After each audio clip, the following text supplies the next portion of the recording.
Brought to you by My 11 Circle. Win first prize Mahindra Thar. Download the app now. जीता है, लेकिन ये तो गोल्ड की नींव है। हमारे साथ विक्रांत गुप्ता हमारे सहयोगी जुड़ गए हैं।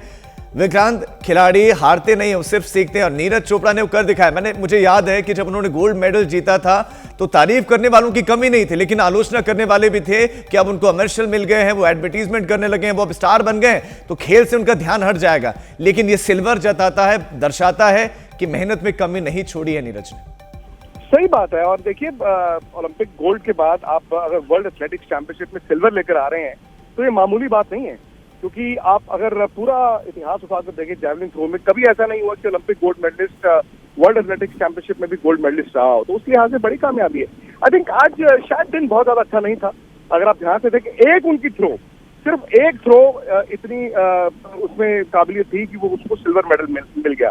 लेकिन मुझे लगता है कि नीरज निराश होंगे, जिस तरह आप उनको जानते हैं। हालांकि वो बड़े बिंदास पर्सनैलिटी है। एक अच्छी बात उनमें ये है कि वो इतना दबाव नहीं देते, लेकिन वो 100% 90 ब्रीच करना चाहते थे, वो 100% गोल्ड के लिए जाना चाहते थे। कोई भी एथलीट जो सिल्वर मेडल जीतेगा वो इतना खुश नहीं होगा, लेकिन हम लोगों के लिए मुझे लगता है बड़ी कामयाबी है, क्योंकि नीरज के पिछले साल के गोल्ड के बाद आप देखिए एथलेटिक्स में आप पीछे नहीं गए, आगे गए हैं। आज जैवलिन थ्रो में एक नहीं 2 भारतीय खिलाड़ी थे। आप इस वर्ल्ड एथलेटिक्स चैंपियनशिप में नीरज के अलावा अभी तक कोई मेडल नहीं जीते हैं, शायद जीतेंगे भी नहीं, लेकिन आपके एथलीट्स का परफॉर्मेंस बेहतर होता जा रहा है। तो उस लिहाज से मुझे लगता है बहुत बड़ी कामयाबी। अब इसके बाद अचानक से बर्मिंघम जाएंगे ये लोग, कॉमनवेल्थ गेम्स के लिए जाएंगे, और मुझे लगता नहीं है कि वहां पर कोई भी समस्या इनको आएगी। बर्मिंघम में आपको लगता है कि गोल्ड पक्का, लेकिन एथलेटिक्स में नीरज चोपड़ा का भारत के लिए योगदान आपके हिसाब से भारत को कहां ले गए इस वक्त एथलेटिक्स में? नीरज है बिल्कुल ऊपर, राइट एट द टॉप, क्योंकि हॉकी का मुल्क था, उसके बाद क्रिकेट आई इस मुल्क में, रेसलर्स ने मेडल बड़े जीते हैं, शूटर्स ने अच्छा किया, बॉक्सर्स ने अच्छा किया, लेकिन एथलेटिक्स में एक सपना था, सिर्फ एक सपना हुआ करता था। श्रीमन जी हैं आपके साथ, या मिल्खा जी थे, या पीटी उषा थी, ये एक सपना ही हुआ करता था। एक एथलीट जाकर आपका ओलंपिक में गोल्ड मेडल लेकर आ जाता है, उसके बाद देखिए आप छोटी छोटी अकेडमीज जाइए, आप एथलेटिक्स ट्रैक्स में जाइए, हर कोई जो है वो एथलेटिक्स में अपना करियर बनाना चाहता है। पहले एथलेटिक्स में कोई जाता नहीं था, तो ये एक शुरुआत है। आपको एक चोपड़ा मिले हैं, उसके बाद कोई और आएगा, फिर कोई और आएगा, लेकिन नीरज का भी अभी मुझे लगता है कि बेस्ट आना बाकी है। राजीव, मैं ये नहीं कि इसको आप आलोचना के तौर पर लें, लेकिन जब अभिनव गोल्ड जीते थे 2008 बीजिंग ओलंपिक्स में, तो उनको पूछा गया था व्हाट नेक्स्ट, तो उन्होंने कहा मुझे पता नहीं, क्योंकि मैं गोल्ड तो जीत गया हूँ। नीरज चोपड़ा ने जब गोल्ड जीता था उनसे पूछा गया था व्हाट नेक्स्ट, तो उन्होंने कहा था कि मैं बस भाला फेंकता रहूंगा। तो ये फर्क है, और मुझे लगता है कि उनका best is yet to come. आपको लगता है कि 90 का जो मार्क है उसको क्रॉस करने के लिए अभी कितनी मेहनत करनी होगी, और क्या अलग करना होगा नीरज को, सिर्फ शारीरिक शक्ति के अलावा और क्या?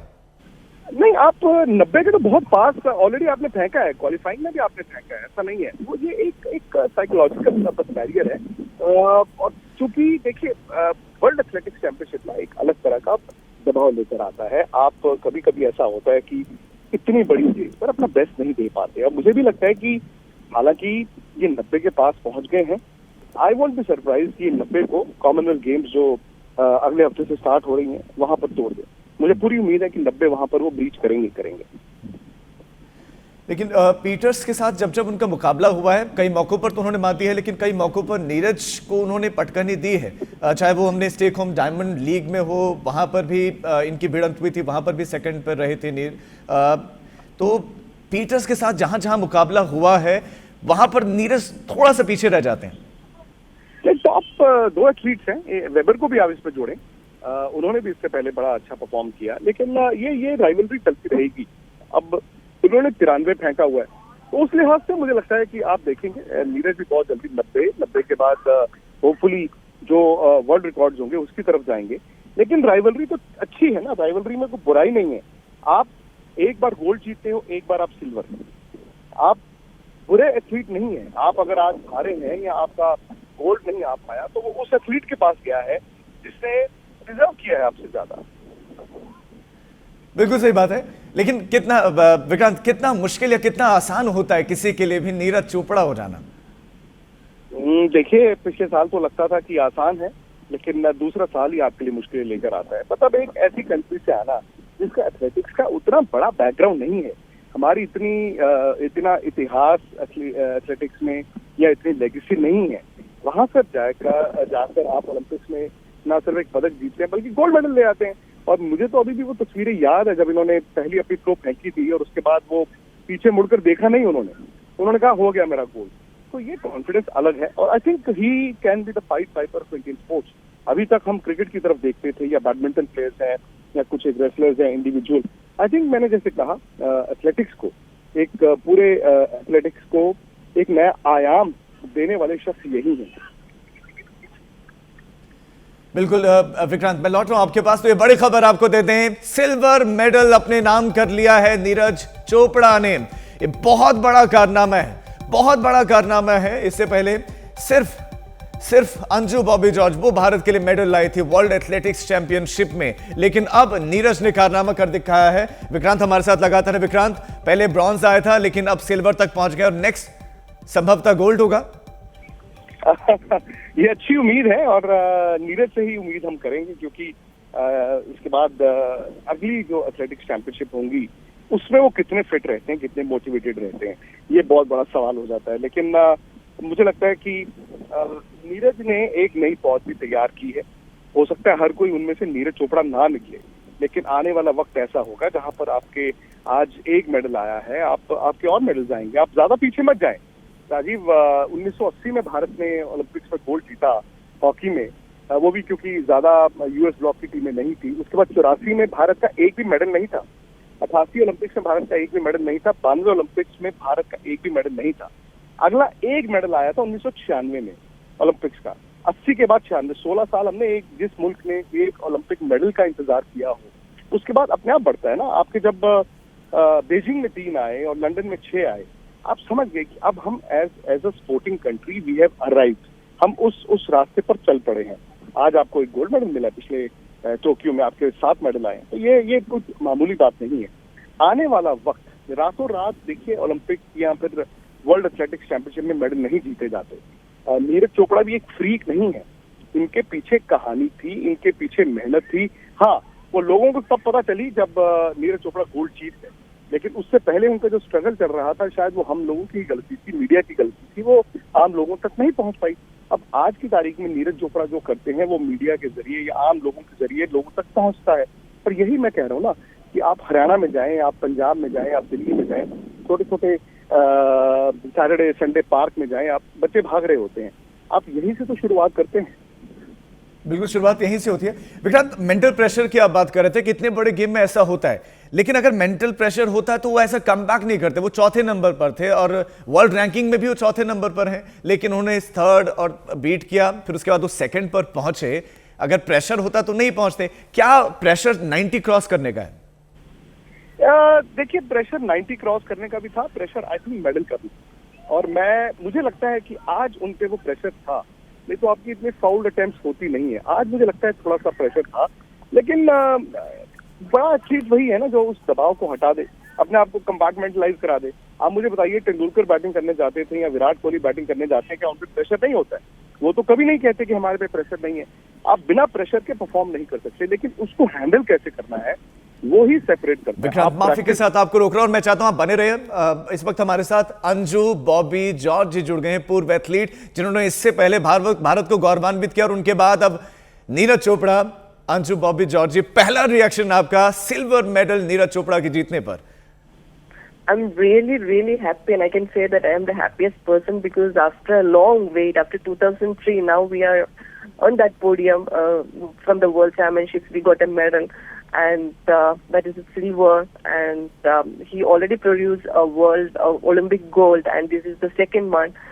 So congratulations to Neeraj and for the entire team, from AFI, SAI, Ministry, the work behind him. I'm really happy.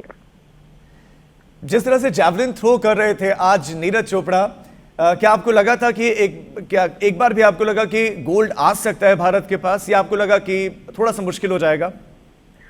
It was a tough task because his first throw was foul, and then he could produce only 82, and then he was in the 5th position, and till the 4th throw he came back. But the first actually it was already went past 90 meters.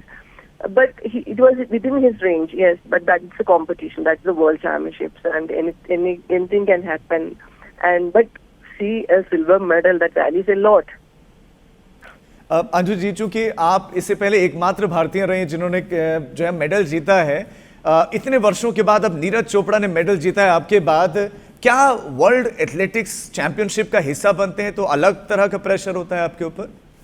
Yeah, actually, World Championship in athletics, actually, that is the highest competition for an athlete. And if we win a medal title, that's a world champion title what we are getting.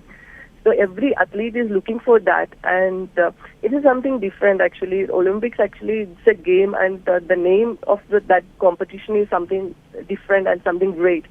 But for an athlete, athletics, this is the highest one, and the competition it's really tough. All the countries are fighting for that 3 medals, and winning a medal from that, it's something. It's beyond actually anybody's imagination. How much pressure and how much that competition spirit we need to keep. So it's a silver. I'm really. I can say that no words are coming out. यानी कि आप बहुत खुश हैं, लेकिन आप कह रहे हैं कि बहुत प्रेशर होता है, आम आदमी की इमेजिनेशन से बहुत दूर, बहुत मेहनत जो है करनी पड़ती है। अंजू जी, एक लंबा अरसा लोगों को इंतजार करना पड़ा वर्ल्ड चैंपियन इस चैंपियनशिप में पार्टिसिपेट कर मेडल जीतने में, तो इतने साल क्यों लग गए आखिर, और क्यों लग जाता है इतना वक्त भारतीय खिलाड़ियों के लिहाज से मैं बात करूं तो? See, as I said, winning a world championship or Olympic medal, it's something. We need that much precision in training. We need that much calculation in training, and we need a system along with you. That talent again, that good coach. We need everything should come together, and even that day we need to be like prepared for that big stage. And our body, we are working with our body. It's not a machine, so. That day it should be perfect, and we need to execute everything properly, and we need to reproduce our best. This is a world stage competition, and the pressure is different. So it's altogether a different story actually. Anshu बाबू जी, बहुत शुक्रिया आपका आज तक के साथ जुड़ने के लिए। उन्होंने बधाई दी है नीरज चोपड़ा को। मेरे साथ जुड़िए मनाने के लिए क्रिकेट का सबसे बड़ा त्योहार। मैच से जुड़े आपके हर सवाल का हम देंगे जवाब। जानने के लिए हर update, live analysis, special interviews, download कीजिए स्पोर्ट्स तक ऐप।